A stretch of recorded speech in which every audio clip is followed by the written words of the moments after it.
સુરતના લિંબાયત વિસ્તારમાં ગુંડા તત્વો અને અસામાજિક પ્રવૃત્તિઓનો દબદબો ફરી એકવાર જોવા મળ્યો છે। અહીં જાહેરમાં એક બુટલેગરની હત્યા થઈ જતાં સમગ્ર વિસ્તારમાં સનસનાટી ફેલાઈ ગઈ છે। આ હત્યાથી લિંબાયત પોલીસ પણ દોડતી થઈ છે। હત્યાનો ભોગ બનનાર વ્યક્તિનું નામ સદામ હોવાનું જાણવા મળ્યું છે। આ સદામ બુટલેગર તરીકે જાણીતો હતો। લિંબાયત વિસ્તારમાં સદામની સરાજાહેરમાં કોઈ અજાણ્યા શખ્સો દ્વારા હત્યા કરી દેવામાં આવી હતી। આ ઘટનાને પગલે વિસ્તારના લોકોમાં ભયનો માહોલ ફેલાઈ ગયો છે।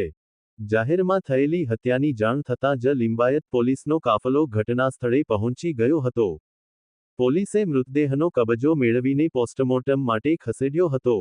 આ મામલે પોલીસે અજાણ્યા શખ્સો વિરુદ્ધ હત્યાનો ગુનો નોંધીને તાત્કાલિક ધોરણે તપાસ શરૂ કરી છે। પોલીસ સૂત્રોના જણાવ્યા મુજબ હત્યા પાછળ કોઈ અંગત અદાવત કે પછી જૂની ગેંગ વોર જવાબદાર હોવાની પૂરેપૂરી શક્યતાઓ રહેલી છે। પોલીસે તપાસ હાથ ધરતા આસપાસના સીસીટીવી ફૂટેજની ચકાસણી શરૂ કરી દીધી છે। તેમજ આરોપીઓને ઝડપી પાડવા માટે જુદી જુદી ટીમો બનાવી આરોપીઓની શોધખોળના ચક્રો ગતિમાન કર્યા છે। જાહેરમાં હત્યાની ઘટનાને પગલે લિંબાયત વિસ્તારમાં કાયદો અને વ્યવસ્થાની સ્થિતિ પર ફરી એકવાર સવાલો ઊભા થયા છે। જી સાહેબ કઈ જગ્યાએ શું બનાવ બન્યો? લિંબાયતના સંજયનગર સર્કલથી સર્વિસ રોડથી અંદર એક મર્ડરનો બનાવ બનેલો છે। પોલીસ હાલ ઘટના સ્થળે છે, તપાસ કરી રહી છે, શું કારણ છે, આરોપીને પકડવાની તજવીજ ચાલુ છે। સર મને જણાવો કોણ છે, શું નામ છે?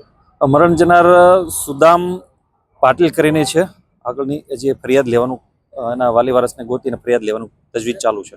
સર બેસિક જાણકારીમાં આના માટે દેવો છે કે હાલ ખબર નથી, તપાસ ચાલુ છે।